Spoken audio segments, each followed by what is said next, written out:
अब आगे क्या देखना है? आगे देखेंगे ऑक्सीडेशन ऑफ टर्शियरी अल्कोहल। अभी तक हमने क्या देखा ऑक्सीडेशन में? प्राइमरी अल्कोहल अगर है तो उससे बनते हैं अल्डिहाइड, और ये अल्डिहाइड के स्टेज पर रुकता भी नहीं है, डायरेक्टली जाता है कार्बोक्सिलिक एसिड तक। सेकेंडरी अल्कोहल है तो उससे बनेगा कीटोन।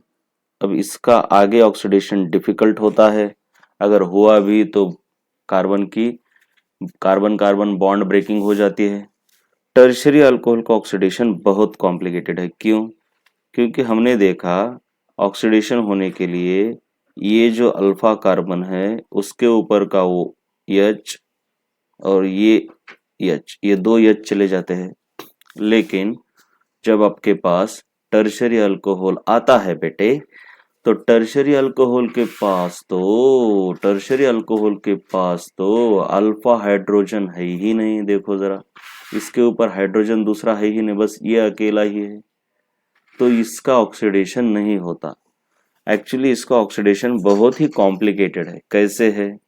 एक तो सबसे पहले tertiary alcohols undergo dehydration instead of oxidation. देखो कैसे, ये देखो, ये है आपके पास एक टर्शियरी अल्कोहल।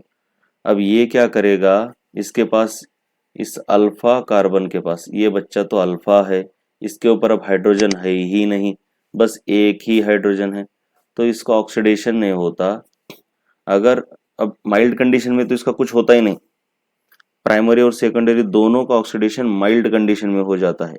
लेकिन टर्शियरी का ऑक्सीडेशन तो होता ही नहीं, लेकिन डिहाइड्रेशन होता है, और उसके लिए भी स्ट्रॉन्ग कंडीशन लगती है। तो स्ट्रॉन्ग कंडीशन यानी एसिडिक KMnO4 ले लिया हमने, तो ये क्या करेगा, यहाँ से हाइड्रोजन निकालेगा और ये OH, मतलब डिहाइड्रेशन हो जाता है। देखो, इंस्टेड ऑफ ऑक्सीडेशन। अब डिहाइड्रेशन होने के बाद वो भी स्ट्रॉन्ग कंडीशन में हीट करना पड़ता है एसिडिक KMnO4 के साथ, तो यहाँ पे आपका डबल बॉन्ड आ गया, मतलब अल्कीन फॉर्म हो जाते हैं, to form alkene under strong oxidising agent. और फिर भी ये इतनी स्ट्रॉन्ग कंडीशन होती है कि ये जो अल्कीन है ये इसकी स्टेज पर रुकेगा, इसकी कोई गारंटी नहीं है, क्योंकि हमने देखा है अल्कीन का ऑक्सीडेशन हो जाता है, ये बॉन्ड्स ब्रेक होते हैं। अगर स्ट्रॉन्ग ऑक्सीडाइजिंग एजेंट है तो हमने हाइड्रोकार्बन में देखा था, तो ये बॉन्ड ब्रेक होने के बाद क्या होता है बच्चा, देखो, ये जो है यहाँ से बॉन्ड ब्रेक होगा, ये ओजोनोलाइसिस की तरह होता है बेटा, इधर डबल बॉन्ड आता है, और इस वाले को भी, ये देखो, ये रे, ये डबल बॉन्ड है, बस उसको मैंने छोटा करके लिखा है, मतलब कीटोन्स और अल्डिहाइड फॉर्म होते हैं। लेकिन बेटा यहाँ पे जो कीटोन और अल्डिहाइड फॉर्म हुए हैं ये भी इस स्टेज पर रुकेंगे, इसकी कोई गारंटी नहीं है। क्यों? क्योंकि कंडीशन स्ट्रांग है, और स्ट्रांग कंडीशन है तो कीटोन भी ऑक्सीडाइज हो जाता है कार्बोक्सिलिक एसिड में। लेकिन फिर भी मान लो कभी कभी अगर कीटोन फॉर्म होता है तो वो ऑक्सीडाइज नहीं हुआ, तो जो अल्डिहाइड फॉर्म हुआ है वो तो पक्का ऑक्सीडाइज हो जाता है आगे, क्योंकि स्ट्रांग कंडीशन है ना। देखो ना आपने कैसे स्ट्रांग कंडीशन इस्तेमाल की है, तो ये कार्बोक्सिलिक एसिड में कन्वर्ट हो जाता है। और उसके बाद इस कार्बोक्सिलिक एसिड में भी अगर वो कार्बोक्सिलिक एसिड एक कार्बन वाला फॉर्मिक एसिड है, तो हमने ये भी देखा है हाइड्रोकार्बन में कि फॉर्मिक एसिड स्ट्रॉन्ग कंडीशन हो या थोड़ी भी कंडीशन हो, अगर स्ट्रॉन्ग कंडीशन है तो वो तो रुकेगा ही नहीं, वो फर्दर ऑक्सीडाइज हो जाता है कार्बन डाइऑक्साइड और वाटर में। हाँ, अगर ये अल्डिहाइड दूसरा होता, मतलब मानो कि CH3CHO, तो ये सिर्फ इसके एसिटिक एसिड में ऑक्सीडाइज होता, फर्दर उसका कुछ नहीं होता। लेकिन फॉर्मिक एसिड एक ऐसा एसिड है कि जो स्ट्रॉन्ग कंडीशन अगर अप्लाई की गई हो तो वो फर्दर ऑक्सीडाइज हो जाता है CO2 और H2O में। ये सब हमने हाइड्रोकार्बन में ऑक्सीडेशन ऑफ अल्कीन में देखा है। अब देखो इसके बाद यहां पे देखा है, अगर कार्बोक्सिलिक एसिड जो फॉर्म हुआ है वो अगर मिथेनोइक एसिड है तो it further oxidises to carbon dioxide and water. दूसरा एग्जांपल यहाँ पे लिया है हमने, ये भी तो टर्शियरी अल्कोहल ही है, जहां पे पेन है वहीं पे ध्यान दो। तो ये क्या करेगा, मान लो यहाँ से हाइड्रोजन लेगा, ऐसी कोई बात नहीं, यहाँ से भी ले सकता है, सभी कंडीशन हो जाती है, सब पॉसिबल प्रोडक्ट फॉर्म होते हैं, लेकिन हम इधर वाला देख रहे हैं। तो ये वाटर निकल गए, तो यहाँ पे डबल बॉन्ड आ गया उसकी वजह से। अब एसिडिक KMnO4 है, स्ट्रॉन्ग कंडीशंस है, तो ये ब्रेकिंग हो जाएगी। अब ये ब्रेक होने के बाद देखो ये वाला एक कीटोन फॉर्म होगा, मतलब यहाँ पे एक ऑक्सीजन आएगा और इसको भी एक ऑक्सीजन लगेगा इधर, तो ये देखो ये फॉर्म हो गया और ये यहाँ पे ऑक्सीजन, और ये 2 कार्बन वाला ये फॉर्म हो जाता है। ये वैसे तो अल्डिहाइड है, लेकिन ये फर्दर ऑक्सीडाइज होके ये कार्बोक्सिलिक एसिड फॉर्म कर देता है, बस हो गया काम।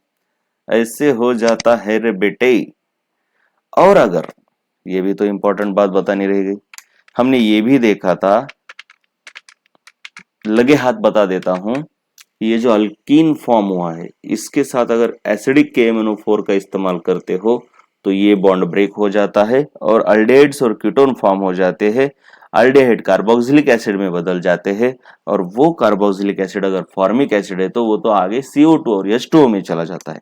लेकिन एसिडिक KMnO4 की जगह पर अल्किन के साथ, अगर एसिडिक की जगह पर अल्कलाइन KMnO4 का इस्तेमाल किया जाता है, एक बात याद रखना है, ये इस रिएक्शन के इसका कोई लेना देना, मैं बस रिवीजन कर रहा हूं। अगर अल्किन के साथ अल्कलाइन KMnO4 का इस्तेमाल किया जाता है तो अल्किन के बॉन्ड ब्रेक ना होकर यहाँ पे एक OH और यहाँ पे एक OH आ जाता है, देखिए जैसे कि यहाँ पे दिखाया गया है। इसको ग्लाइकोल बोला जाता है और इसको बोला जाता है बेयर्स रिएजेंट। बेयर्स रिएजेंट, ये बेयर्स रिएजेंट, इसका पर्पल कलर होता है, बहुत ही अच्छा दिखता है, बहुत ही अच्छा। और अगर इस बेयर्स रिएजेंट को अल्किन के साथ रिएक्ट कराते हो तो ये रिएक्ट होने के बाद इसका कलर चला जाता है। So decolourisation of Baeyer's reagent is a test. इसका मतलब है कि आपके कंपाउंड के अंदर डबल बॉन्ड प्रेजेंट है। ये रिएक्शन अल्काइंस भी देते हैं, मतलब ट्रिपल बॉन्ड है तो भी बेयर्स रिएजेंट रिएक्ट होता है, उसकी तरह अलग रिएक्शन है। और डबल बॉन्ड है, मतलब ट्रिपल बॉन्ड है तो क्या होता है बच्चा, बस ये कन्वर्ट हो जाएगा डबल बॉन्ड में, मतलब ये OH और ये OH ऐसा। मतलब डबल बॉन्ड हो या ट्रिपल बॉन्ड हो, उनके साथ अल्कलाइन KMnO4 यानी बेयर्स रिएजेंट रिएक्ट होता है, यानी उसका डीकलराइजेशन हो जाता है। So decolourisation of Baeyer's reagent is used as a test for unsaturation. Unsaturation यानी डबल बॉन्ड या ट्रिपल बॉन्ड किसी कंपाउंड के अंदर है या नहीं, इसके लिए बेयर्स रिएजेंट की टेस्ट ली जाती है। देखो मैंने यहाँ पे लिखा भी है, राइट। चलो अब आगे देखते हैं फेनॉल्स की रिएक्शन। फेनॉल बहुत ही आसान चीज है, कुछ भी नहीं होता इसके अंदर। देखो बेटा, इस तरीके से जो फ्लो चार्ट दिख रहा है तो कुछ नहीं है, मतलब आपको सबके लिए मैंने कॉमन एक फिनॉल यहाँ पे लिखा है, यानी हर एरो का मतलब है वो फिनॉल के साथ रिएक्ट हो रहा है। सबसे पहले तो आपको ये बात याद होनी चाहिए कि ये जो फिनॉल है ये बच्चा, इसका जो OH है वो एक्टिवेटर है, राइट, क्योंकि ये लोन पेयर है और ऐसे इलेक्ट्रॉन देता है, तो ये इलेक्ट्रॉन ऑर्थो और पैरा पोजीशन पे आ जाते हैं। एक्टिवेटर है और ऑर्थो पैरा डायरेक्टर, ये दो चीजें भूलनी नहीं है। Activator usually ortho para director ही होते हैं सिर्फ एक ही, और डीएक्टिवेटर हमेशा मेटा डायरेक्टर होते हैं। एक ही डीएक्टिवेटर है जो ऑर्थो पैरा डायरेक्टर है, वो है हेलोजन। एक ही डीएक्टिवेटर जो ऑर्थो पैरा डायरेक्टर है वो है हेलोजन। चलो ज्यादा जंबल मत हो जाना, मैं जहां पर पेन रख रहा हूं उसी को देखना। तो सबसे पहले तो इलेक्ट्रोफिलिक सब्स्टिट्यूशन रिएक्शन हम देख रहे हैं। फिनॉल ऐसे अलग अलग रिएक्शन दिखाता है, लेकिन बेंजीन रिंग की सबसे फेमस है इलेक्ट्रोफिलिक सब्स्टिट्यूशन। तो अगर फिनॉल है, मान लो कि इधर फिनॉल ही है बेटा, तो इसका हम HNO3 के साथ अगर रिएक्शन करते हैं, इसको बोलते हैं हम नाइट्रेशन। नाइट्रेशन करने के लिए हम HNO3 प्लस H2SO4 इस्तेमाल करते हैं। इसको मतलब ये दोनों कॉन्सेंट्रेटेड होते हैं और इनको मिला के बोलते हैं नाइट्रेटिंग मिक्सचर।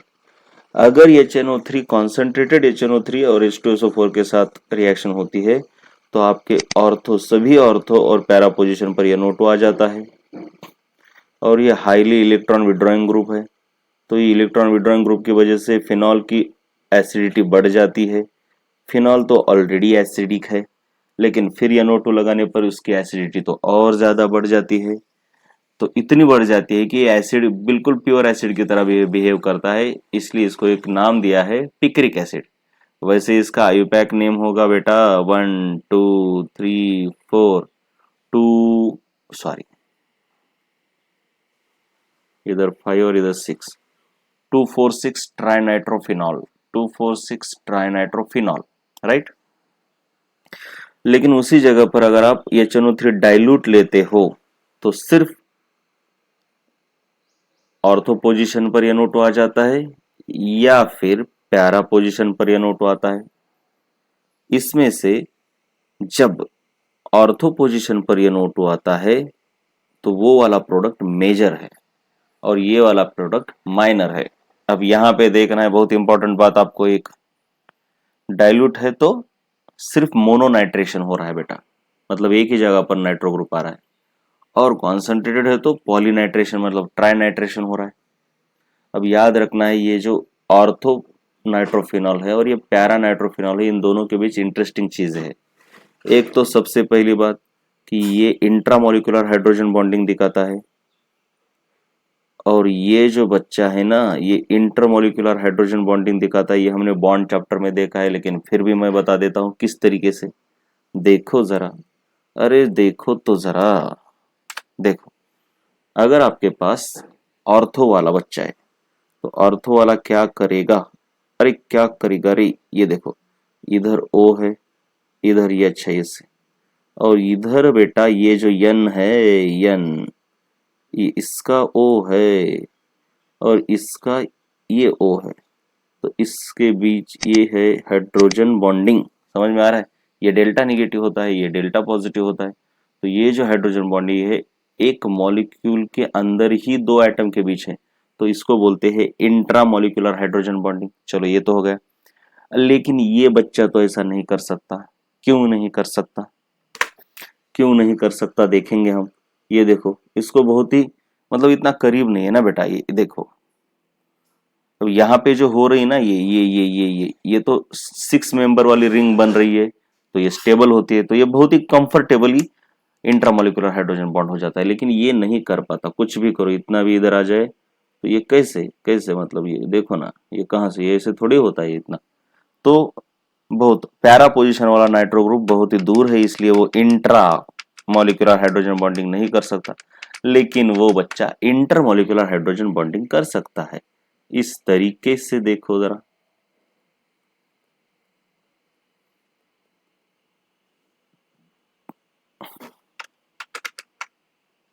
ये अगर O है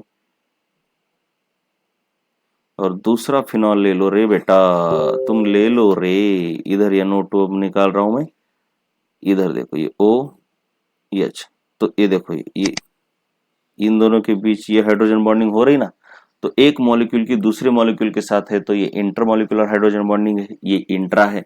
इंट्रामॉलिक्यूलर हाइड्रोजन बॉन्डिंग की वजह से in between the molecule number of bond बढ़ गए, तो स्टेबिलिटी बढ़ जाती है, तो ये ऑर्थोनाइट्रोफिनॉल इज मोर स्टेबल, इसीलिए इसको मेजर प्रोडक्ट बोला गया है। और इंटरमॉलिक्यूलर हाइड्रोजन बॉन्डिंग की वजह से क्या होता है, इफेक्टिव मॉलिक्यूलर मास बढ़ जाता है, क्योंकि दो दो लोग साथ आ रहे हैं, तो इसकी वजह से इसका बॉइलिंग पॉइंट ज्यादा होता है। तो सिंपल सी बात है, इंटरमॉलिक्यूलर हाइड्रोजन बॉन्डिंग की वजह से बॉइलिंग पॉइंट बढ़ता है, इंट्रामॉलिक्यूलर हाइड्रोजन बॉन्डिंग से स्टेबिलिटी बढ़ती है, इसलिए ये मेजर प्रोडक्ट है और ये है माइनर प्रोडक्ट। क्योंकि यूजुअली हमने देखा है पैरा वाला मेजर प्रोडक्ट होता है, लेकिन यहाँ पे ऑर्थो वाला मेजर प्रोडक्ट है। ये बहुत इंपॉर्टेंट चीज याद रखनी है, बहुत ज्यादा इंपॉर्टेंट चीज है, ये ऑर्थो वाला मेजर प्रोडक्ट है। अब इसके आगे और एक चीज है, क्या चीज है, अब डाइल्यूट HNO3 के साथ रिएक्ट करने के बाद हमको ये दो अलग अलग प्रोडक्ट मिले हैं, तो इनको सेपरेट भी तो करना होगा, है ना। तो सेपरेट करना बहुत आसान है, क्यों, क्योंकि इसका बॉइलिंग पॉइंट ज्यादा है हाइड्रोजन बॉन्डिंग की वजह से। तो बॉइलिंग पॉइंट के अंदर इन दोनों के डिफरेंस है, तो हम इनको सेपरेट करने के लिए कौन सी मेथड इस्तेमाल कर सकते हैं, सेपरेशन प्रोसेस याद करो, क्रिस्टलाइजेशन, सेडिमेंटेशन, या फिर फिल्ट्रेशन, या फिर डिस्टिलेशन, या फिर क्रोमेटोग्राफी। बोलो याद आ रहा है, which method depends on difference in boiling point. Yes, बहुत सही बोला आपने, डिस्टिलेशन। बॉइलिंग पॉइंट के अंदर अगर डिफरेंस है तो हम डिस्टिलेशन का इस्तेमाल करके क्या कर सकते हैं, सेपरेशन। अगर सोल्यूबिलिटी में डिफरेंस है तो हम क्रिस्टलाइजेशन का इस्तेमाल करते हैं बच्चा, क्रिस्टलाइजेशन। अगर एडसॉर्प्शन कैपेसिटी में डिफरेंस है तो हम क्रोमेटोग्राफी का इस्तेमाल करते हैं, क्रोमेटोग्राफी। ऐसे अलग अलग मेथड्स ऑफ सेपरेशन हमने देखे हैं, राइट। तो यहाँ पे ये है, राइट। ओके, ये तो हो गया reaction of phenol with HNO3। उसमें दो केसेस हो गई, कॉन्सेंट्रेटेड HNO3 और डाइल्यूट। इनको बार बार लिखो, लिखने से याद होगा रे बहुत ज्यादा। अब ये जो दूसरी रिएक्शन है बेटे, ये जो दूसरी रिएक्शन है फिनॉल की, मान लेना है बेटा इधर फिनॉल है ये, तो ये ब्रोमीन के साथ रिएक्शन कर रहे हो। इसके अंदर भी दो कंडीशंस है, bromine using water as solvent, bromine using carbon disulphide as solvent. Water है आपका पोलर सॉल्वेंट, मतलब कुछ नहीं, एक है पोलर सॉल्वेंट, एक है आपका नॉन पोलर सॉल्वेंट, बस हो गया, इतना ही है। अगर पोलर सॉल्वेंट है तो उसमें ब्रोमीन की अवेलेबिलिटी बहुत ज्यादा हो जाती है और इसीलिए ट्राइब्रोमिनेशन हो जाता है बेटा, कुछ नहीं है, ट्राइब्रोमिनेशन, बस इतना ही। जैसे कि इधर कॉन्सेंट्रेटेड HNO3 है ना, उस तरीके से ये काम करता है। और नॉन पोलर सॉल्वेंट के अंदर ब्रोमीन की अवेलेबिलिटी कम हो जाती है, इसलिए मोनोब्रोमिनेशन होता है। देखो जरा, मोनोब्रोमिनेशन। और हमने देखा है कि यूजुअली क्या हो जाता है, ऑर्थो वाले प्रोडक्ट माइनर होते हैं, ये मेजर। बस यहाँ पे अलग है, ऑर्थो वाला मेजर है बेटा, मैंने बताया, रीजन भी बताया, ये स्टेबिलिटी की वजह से है। अब इसके आगे देखते हैं। ओहो, ये तो बहुत ज्यादा इंपॉर्टेंट है रे, ये दो रिएक्शन बहुत ज्यादा इंपॉर्टेंट है। कौन कौन? कोलबेज रिएक्शन और Raymer Tiemann reaction. Raymer Tiemann reaction, मैं इसको शॉर्ट फॉर्म में लिखता हूं आरटी रिएक्शन। आरटी मतलब आर्ची या फिर आरती, एक लड़की का नाम है, ऐसा याद रखो यार, कुछ नहीं, इतना ही याद रखो, लड़की है, लड़की। कोलबे, ये तो लड़का लग रहा है ना, ठीक है। तो सबसे पहले क्या करते हैं इस रिएक्शन में, पहले कोलबे वाली देखते हैं, पहले समझ लो रिएक्शन, बाद में बताऊंगा क्या क्या याद रखना है इसमें।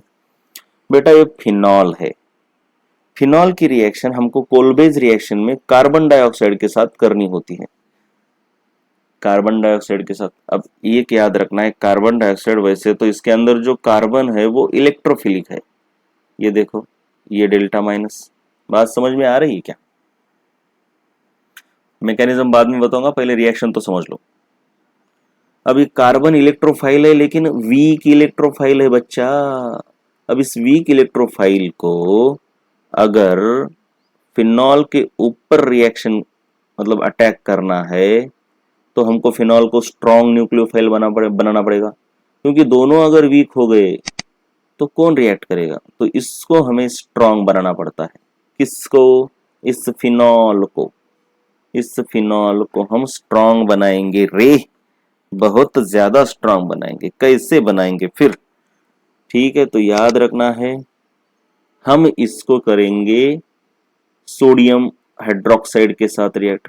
अब सोडियम हाइड्रोक्साइड हमने देखा है, फिनॉल एक एसिड है, तो सोडियम हाइड्रोक्साइड इसके हाइड्रोजन को निकाल लेगा और इसको फिनॉक्साइड आयन में कन्वर्ट करेगा। अब इससे ज्यादा ये स्ट्रॉन्ग न्यूक्लियोफाइल है, क्यों? क्योंकि यहाँ पर माइनस चार्ज है, तो बहुत ही इजीली देता है। हाँ, इसके ऊपर भी लोन पेयर है, ये भी दे सकता है, लेकिन माइनस चार्ज बहुत इजीली दे पाता है। So phenoxide ion is strong nucleophile than phenol.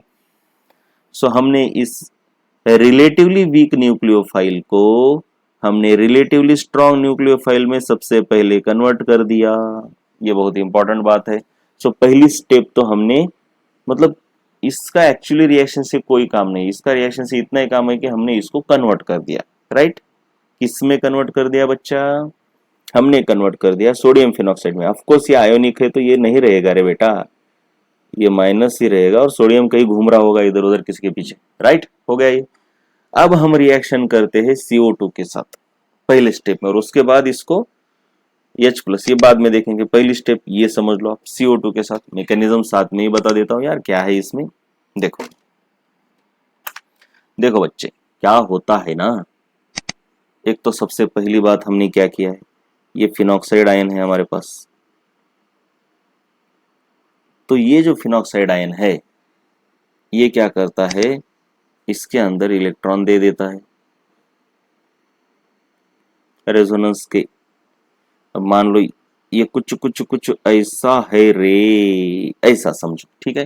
तो इसने इसको इलेक्ट्रॉन दिए तो बेटा ये तो इसको दे सकता है ना। बात समझ में आ रही है क्या? तो हमको ये तो पता चल रहा है कि ऑर्थो पोजीशन पर इलेक्ट्रॉन की डेंसिटी बढ़ रही है, तो इलेक्ट्रोफाइल आके कहाँ पे अटैक करेगा? ऑफ कोर्स इस ऑर्थो पोजीशन पर। तो देखो बेटा इस तरीके से अटैक होता है, जरा देख लो, जरा समझ लो। ये है, ये है, ये है, इधर भूलना नहीं हाइड्रोजन होता ही है। ये फिनॉक्साइड आयन है, कार्बन डाइऑक्साइड को ऐसा मान लो रे तुम, राइट। तो बेटा यहां से अब कैसे होता है देखो, यहाँ पे इलेक्ट्रॉन कैसा आएगा? तो सबसे पहले यहाँ का इधर वाला इलेक्ट्रॉन इधर आता है रे, और फिर इधर वाला इलेक्ट्रॉन इसके ऊपर अटैक करता है रे। तो इसको हम डायरेक्टली कैसे दिखाते हैं रे? इसको बच्चा दिखाते हैं डायरेक्ट ऐसा, ठीक है, ठीक है। अब ऐसा होने के बाद क्या होगा, क्या होगा देखो जरा।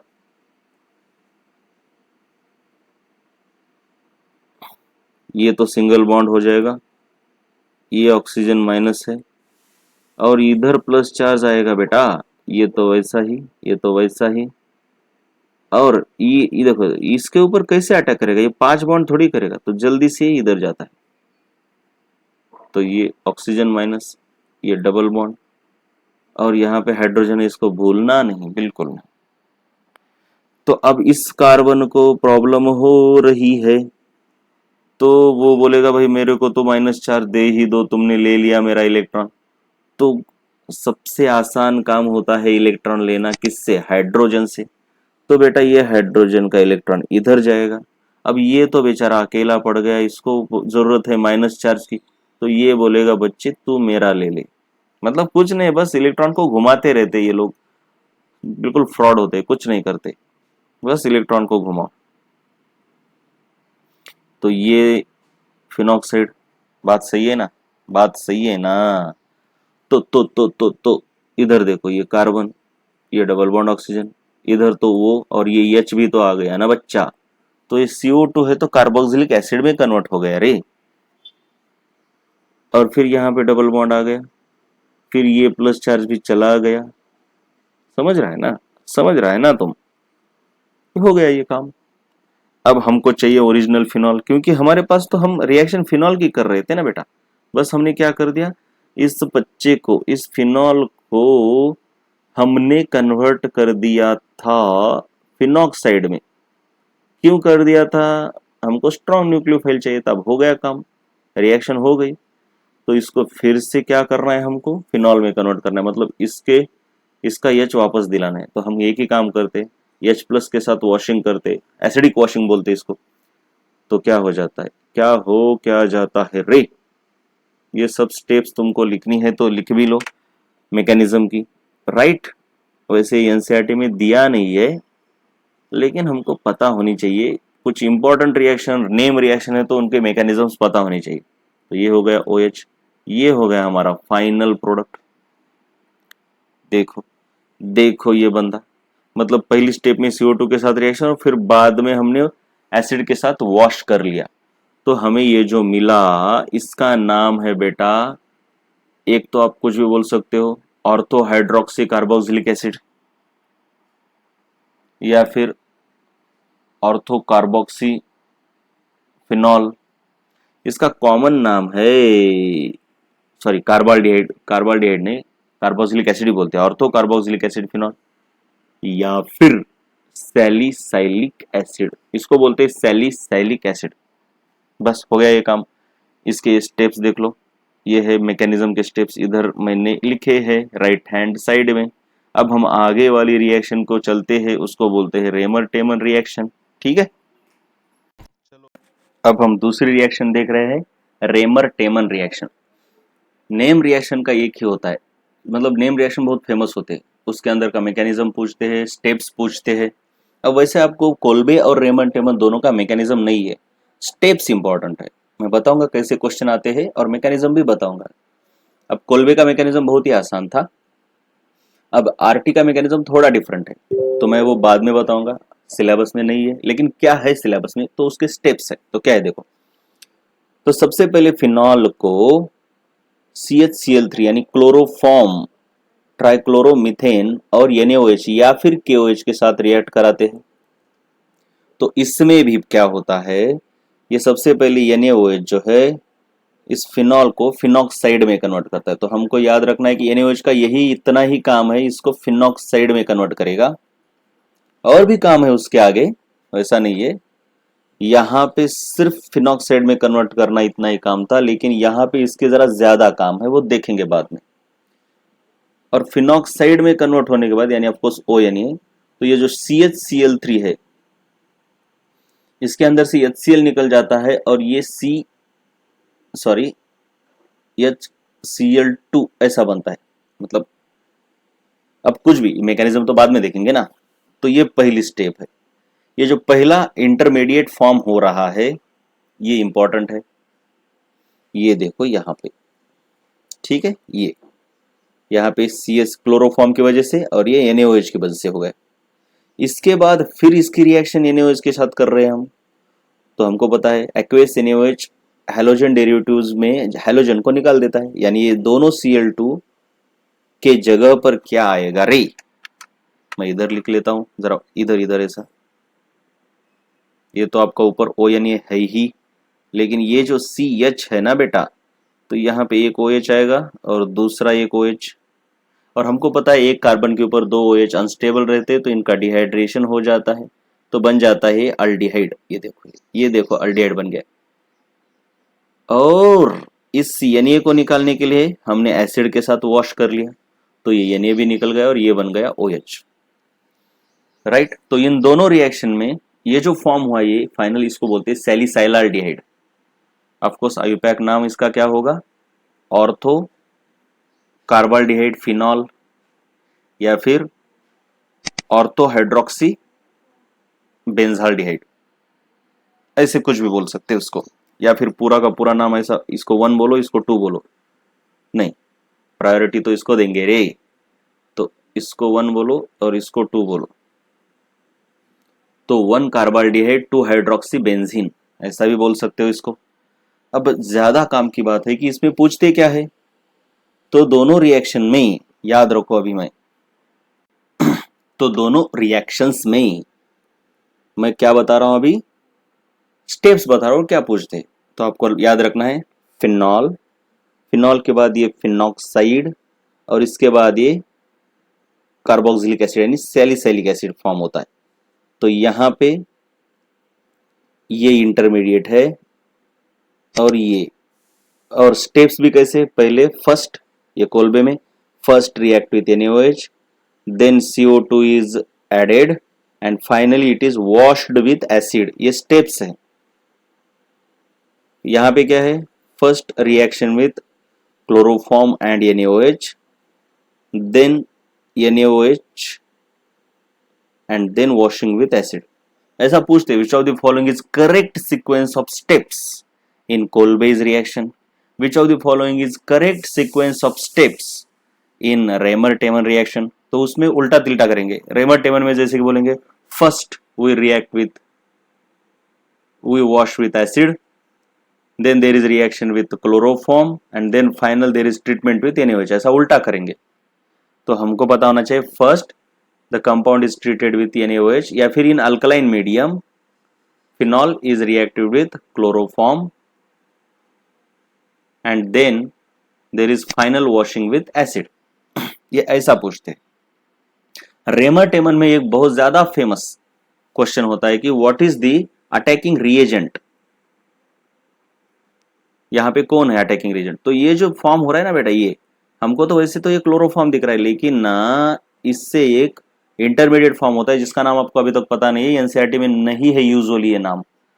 इंटरमीडिएट हमने पढ़े कार्बोकैटायन, कार्बोनाइन, कार्बन रेडिकल, लेकिन यहाँ पे और एक चीज है, इसको बोलते हैं कार्बीन बोलते हैं। तो ये इस तरीके के एक कार्बिन बोल के एक होता है कार्बिन, ये ऐसा या फिर ऐसा, इस इंटरमीडिएट को बोलते हैं कार्बीन। इसके अंदर ये लोन पेयर नहीं होती, ये दोनों अनपेयर्ड इलेक्ट्रॉन। मतलब इस कार्बन को अगर देखोगे बेटा तो ये है ना, पता है ना आपको कैसा होता है कार्बन। बेसिकली कार्बन तो ऐसा है, ये देखो कैसा है रे, ऐसा है। तो एक्साइटेशन होने के बाद यही, सॉरी ऐसा है ना कार्बन। अब एक्साइटेशन के बाद क्या होता है, ये तो है ही, लेकिन ये यहाँ पे आ जाता है। ऐसे 4 इलेक्ट्रॉन है कार्बन में, तो 2 क्लोरीन के साथ बॉन्ड हो गए इधर और इधर, और ये दोनों अनपेयर्ड रह जाते हैं। ये बहुत इंपॉर्टेंट है, ये पेयर अप नहीं होते। So this is not lone pair, this are 2 unpaired electrons on the carbon. वैसे देखा जाए तो कार्बन में 2 स्टेट्स है, एक होता है सिंगलेट और दूसरा होता है ट्रिपलेट। तो ट्रिपलेट में अनपेयर्ड होते हैं और सिंगलेट में पेयर्ड होते हैं। अब ये छोड़ दो, इसकी कोई जरूरत नहीं हमको। हमको जरूरत क्या है कि भाई क्या है, तो इंटरमीडिएट का नाम है आपके डाइक्लोरोकार्बीन।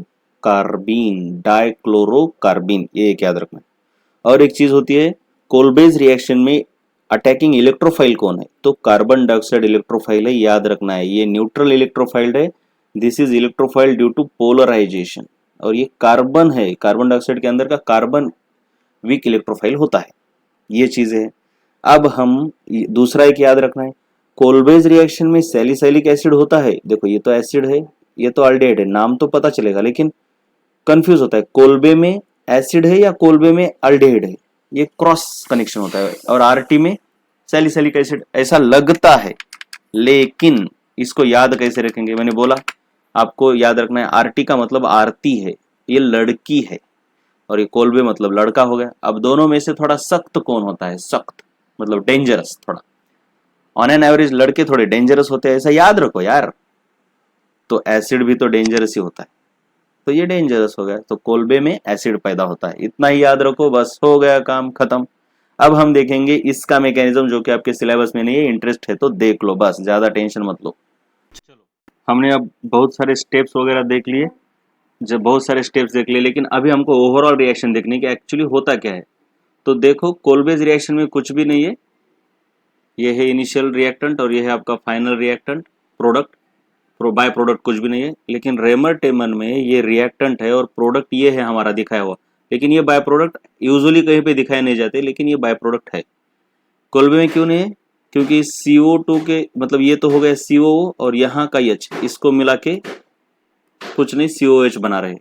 लेकिन यहाँ पे क्या हो रहा है, यहाँ पे 3 क्लोरीन लूज कर रहे हैं, तो 3 क्लोरीन के लिए 3 सोडियम चाहिए, तो हमने ये 3 NaOH ले लिए, और ये इसलिए ये 3 सोडियम क्लोराइड फॉर्म हो गए।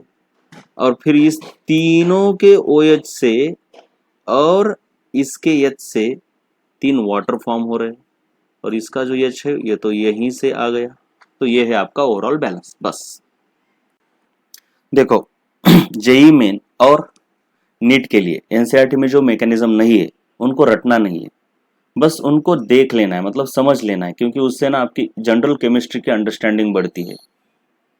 लेकिन उनको रटना नहीं है। अब जेई एडवांस है तो रटना, मतलब रटना भी पड़ेगा एक्चुअली। वो रटना पड़ना मतलब वो अपने आप ही याद हो जाता है, लेकिन आपको उतना डीप टेंशन लेने की जरूरत नहीं, बस देखो उस प्रोसेस को समझो, जैसे आप किसी प्रॉब्लम को समझ लेते हो फिजिक्स के अंदर, उतना ही करना है आपको जिससे कि जनरल अंडरस्टैंडिंग ऑफ केमिस्ट्री बढ़ती है। इतना ही याद रखो। तो क्या हो सकता है मैकेनिज्म बोले तो इतना ही सोचना है कि हो क्या सकता है। हमारे पास क्या क्या है मिक्सचर के अंदर, देखो जो भी वेसल है उसके अंदर हमारे पास है फिनॉल, फिर ऊपर से हमने क्या डाला है KOH या फिर NaOH, और डाला है ये CHCl3 क्लोरोफॉर्म।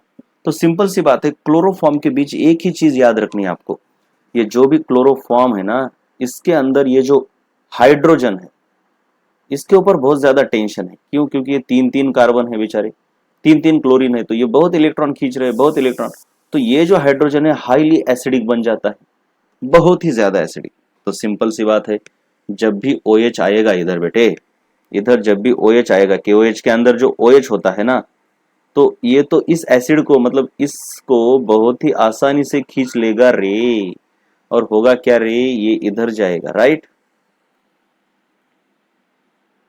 उसके बाद तो फिर क्या होता है, जो पहला फॉर्म होगा आपका, ये तो आपको पता ही है कैसे होगा। ये देखो, ये दोनों इलेक्ट्रॉन इसके ऊपर आ गए, ठीक है।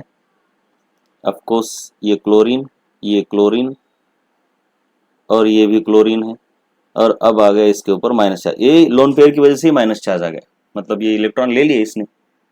अब क्या हो सकता है देखो, अब और क्या हो सकता है, अब और होता है ये इसको एक्सपेल कर देता है, क्योंकि कार्बन के पास अब ज्यादा इलेक्ट्रॉन आ गए तो इसको एक्सपेल कर देता है। अब ये स्टेप आपको नहीं आ सकती, क्योंकि ये कार्बन की स्टडी होनी चाहिए इसके लिए। बस इतना याद रखो कि कार्बन उसको एक्सपेल कर देता है, राइट। तो आपके पास ये जो माइनस चार्ज है वो तो निकल गया, और ये Cl माइनस निकल गया, ठीक है। Cl माइनस घूम रहा है कहीं, घूमने दो उसको, अभी टेंशन मत लो उसका, राइट। अब हमारे पास ये जो इंटरमीडिएट आया है ये इंपॉर्टेंट है, इसका नाम है डाइक्लोरोकार्बिन, डाइक्लोरोकार्बिन, ठीक है। अब और ये KOH जो है, ये KOH और क्या कर सकता है, एक तो चीज है हमारे पास है फिनॉल, लेकिन ये फिनॉल बेटा उतना स्ट्रॉन्ग इलेक्ट्रोलाइट नहीं है। अब ये देखो, पहले तो ये देखो कि ये इलेक्ट्रोफाइल है या न्यूक्लियोफाइल, ये कार्बिन इलेक्ट्रोफाइल है या न्यूक्लियोफाइल, आप ही सोचो। आपको लग सकता है कि सर इसके ऊपर तो लोन पेयर है, ये तो न्यूक्लियोफाइल हो गया, लेकिन नहीं, सबसे पहले इसका ऑक्टेट कंप्लीट है या नहीं ये देखना पड़ता है। तो अगर आप देखोगे तो कार्बन के बाजू में 1 2 3 4 5 6 ही इलेक्ट्रॉन है, so it is electron deficient and this acts as electrophile, nucleophile नहीं। बहुत लोगों को लगता है लोन पेयर है इसलिए न्यूक्लियोफाइल, लेकिन नहीं, कार्बन के पास लोन पेयर है लेकिन फिर भी इलेक्ट्रोफाइल की तरह काम करता है। क्यों? क्योंकि ये इलेक्ट्रॉन डेफिशिएंट है, ऑक्टेट कंप्लीट नहीं है। सो ये पहला बहुत इंपॉर्टेंट पॉइंट आपको क्लियर हो गया। लेकिन ये वीक इलेक्ट्रोफाइल है रे, तो हमने देखा है वीक इलेक्ट्रोफाइल है तो ये फिनॉल के ऊपर अटैक नहीं कर सकता। कोल्बे में देखा है, वहां पे कार्बन डाइऑक्साइड वीक इलेक्ट्रोफाइल था, वो अटैक नहीं कर पा रहा था, इसीलिए हमने फिनॉल को एक स्ट्रॉन्ग न्यूक्लियोफाइल में कन्वर्ट कर दिया। देखो दो रिएक्ट हो रहे हैं, ए और बी, दोनों में से एक तो स्ट्रांग होना चाहिए, दोनों वीक है तो रिएक्शन बहुत स्लो हो जाती है। अब हम फिनॉल को स्ट्रांग करेंगे, और वैसे भी करने की जरूरत नहीं है, अरे करने की जरूरत नहीं है बेटा, अलग से मत करो, बहुत ही सिंपल सी बात है। यहाँ ऑलरेडी इस मीडियम में KOH प्रेजेंट है ना, ये KOH के अंदर ही तो हो रही है बात, तो ये फिनॉल के हाइड्रोजन को ले ही लेगा रे, और आपको ये अच्छा सा मिल जाएगा। कौन मिल जाएगा रे? फिनॉक्साइड आयन, ये है फिनॉक्साइड आयन, और ये होता है स्ट्रॉन्ग, ये होता है स्ट्रॉन्ग न्यूक्लियोफाइल, मतलब रिलेटिवली स्ट्रॉन्ग, फिनॉल से अच्छा है क्योंकि पूरा का पूरा माइनस चार्ज आ गया। अब क्या हो सकता है देखते। अब मैं क्या करता हूं, जरा सा अलग से एक चीज करता हूं, इस बॉन्ड को जरा मैं इधर से लिख लेता हूं, जरा आसान जाएगा हमको, कोई फर्क नहीं पड़ता रे, इन बॉन्ड्स को इधर लिखो, राइट। अब यहां पे देखो, अब ये स्ट्रांग है। अब ये जो डाइक्लोरोकार्बिन है बेटा, ये वाला, इसके ऊपर जो लोन पेयर है, तो अब क्या होगा रे, सोचो। अब हमको ये भी लग सकता है कि ये तो न्यूक्लियोफाइल की तरह ऐसा देगा, लेकिन अभी मैंने बोला कि ये न्यूक्लियोफाइल नहीं है, इसके पास एक्चुअली 2 कार्बन 2 इलेक्ट्रॉन की डेफिशिएंसी है। तो अब क्या होता है देखो, देखो रे जरा एरो को देखो रे, समझो रे, ये इधर देगा और ये इधर देगा, और भूलना नहीं यहाँ पे एक H भी होता है, और ये जो इलेक्ट्रॉन है ये इलेक्ट्रॉन अब इसको देगा। तो इतने सारे एरो ना दिखा के हम क्या दिखाते हैं आपको पता होना चाहिए, ये तो H निकालता हूं मैं, इसको डायरेक्टली ऐसा बताते हैं, ठीक है ना, ऐसा ही बताते हैं। तो क्या होगा, अरे ये होगा रे, तो देखो क्या होगा रे, इधर ये इधर इधर इधर डबल बॉन्ड है, नो प्रॉब्लम, इधर डबल बॉन्ड है, नो प्रॉब्लम, ये हो गया आपका ये डबल बॉन्ड। अब यहाँ पे आ गया आपका ये, याद रखना है ये जो क्लोरोफॉर्म है उसके अंदर से एक H और Cl निकल गया है, मतलब अभी तक क्लोरोफॉर्म ने क्या लूज किया है, एक HCl लूज किया है ना, ये इधर Cl और इधर CH, ठीक है, ओके। चलो अब इस कार्बन का ऑक्टेट कंप्लीट है, और भूलना नहीं ये हाइड्रोजन बिटवा इधर है। अब क्या करेंगे, अब ये एरोमेटिक, ये जो रिंग है इसकी एरोमेटिसिटी तो चली गई, लेकिन ये तो चाहती है कि मुझे एरोमेटिसिटी चाहिए, मतलब चाहिए, क्योंकि एरोमेटिसिटी स्टेबिलिटी लाता है। तो एरोमेटिसिटी लाने के लिए ये क्या करेगी, इस बॉन्ड को ब्रेक करके इधर लेगी, जैसे इधर लेगी तो ये अपना अपना इलेक्ट्रॉन ले लेगा। और भूलना नहीं है यहाँ पे माइनस चार्ज आया बेटा, माइनस चार्ज देखो जो कि यहाँ पे था, यहाँ से ट्रांसफर होके इधर चला गया बाय दी इलेक्ट्रॉन ट्रांसफर। ये तो समझ में आ ही रहा होगा आपको, है ना। ये देखो यहाँ से इलेक्ट्रॉन इधर आए हैं तो इसके ऊपर माइनस चार्ज आएगा। मतलब एक्चुअली इलेक्ट्रॉन कैसे गए देखो, यहाँ से इधर, फिर इधर से इधर और फिर इधर से इधर, मतलब फाइनली कार्बन वाले कार्बन के ऊपर माइनस चार्ज आ गया। अब देखो क्या होगा, सोचो इसके आगे होगा क्या, इसके आगे होगा ये वाला माइनस बन जाएगा। रिंग के एरोमेटिसिटी आ गई, ये बहुत इंपॉर्टेंट है, रिंग छोड़ती नहीं। अब ये हाइड्रोजन कहाँ चला जाएगा, ये इसके ऊपर तो प्लस आ गया ना बेटा। अरे सिंपल सी बात है, प्लस को कौन एक्सेप्ट करता है, माइनस। माइनस किधर है, इधर है, देखो इधर है, इधर इधर है। तुम बोलोगे सर इधर भी तो माइनस था, हाँ था, वो भी कर सकता है, लेकिन वो अलग अलग स्टेप्स हो गए। मतलब कुछ भी होता है, लेकिन हम अपने प्रोडक्ट के डायरेक्शन में जाएंगे, राइट। तो ये ले लेगा इसकी जान, किसकी जान, ये हम ऐसा दिखाएंगे, ये देखो ये, राइट। तो बेटा इसके ऊपर अब क्या क्या आ गया, देखो ये आ गया क्लोरीन। इस नीचे वाले क्लोरीन को हम इधर ऊपर दिखाएंगे और हाइड्रोजन नीचे दिखाएंगे। इस तरीके से हो गया, देखो ये जो इंटरमीडिएट आपको दिखाया था ना मैंने, ये CH Cl2, ये वाला इंटरमीडिएट, ये आने के लिए इतने स्टेप्स करने पड़ते हैं। अब आगे क्या हो सकता है, देखो सिंपल सी बात है, हमने देखा है मीडियम कौन सा है भैया, KOH यानी NaOH जो भी है, मतलब अल्कलाइन मीडियम है। हमको पता है कि OH का एक ही काम होता है, एक्वेस मीडियम अगर है तो OH इस क्लोरीन्स को रिप्लेस कर देता है। दोनों को भी कर सकता है, लेकिन हम मैकेनिज्म के हिसाब से जाएंगे। अब ये OH क्या करेगा, इस क्लोरीन को रिप्लेस करेगा न्यूक्लियोफिलिक अटैक के जरिए। मतलब हम निकालेंगे सिर्फ OH माइनस, तो ये करेगा इसके ऊपर अटैक, तो ये चला जाएगा, चला गया। तो चला जाने के बाद बेटा क्या होगा, ये देखो रे, ये तो जैसा है वैसा है, ये ऐसा है, ये ऐसा है, ये। अब क्या होगा, क्लोरीन H और इधर आ गया OH। याद रखना ये Cl माइनस चला गया, ये Cl माइनस चला गया, इसको कौन लेगा वो देखेंगे बाद में, टेंशन मत लो अभी। उसको कौन लेगा, क्या करेगा, आगे है उसकी स्टोरी। तो अब जो इसके साथ हुआ है बेटा, इसके साथ, ठीक है,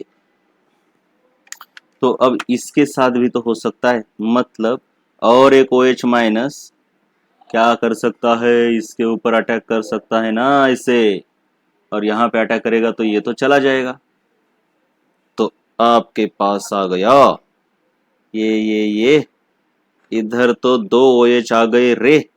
और हमेशा याद रखना है रे कि बेटा जब भी एक कार्बन के ऊपर दो OH होते तो उनका बहुत ही क्विक तरीके से डिहाइड्रेशन होता है।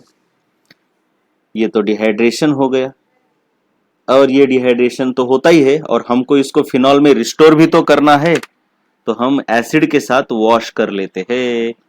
तो बेटा फाइनली आपके पास कुछ इस तरीके का प्रोडक्ट आ गया है। ये देखो C, double bond O, H, मतलब ये CHO, और इधर है OH। हो गया काम, ठीक है। फाइनल वॉशिंग विथ एसिड, इसको बोलते हैं सैलिसाइलाल्डिहाइड। ये हो गई आपकी रिएक्शन। और यहाँ पे एक चीज याद रखना है, हमेशा जब भी आपके पास जेमिनल डाइहैलाइड हो तो इससे बहुत ही आसानी से अल्डिहाइड फॉर्म होते। क्यों, इसको KOH के साथ या NaOH के साथ रिएक्ट करा दो तो इन दोनों जगहों पर OH बहुत आसानी से आता है, और एक ही कार्बन के ऊपर दो OH अनस्टेबल होते हैं, इनका डिहाइड्रेशन हो जाता है और ये अल्डिहाइड या फिर कीटोन फॉर्म करते हैं, डिपेंडिंग अपॉन यहाँ पे R कौन है, राइट। ये हो गया मैकेनिज्म, ओके।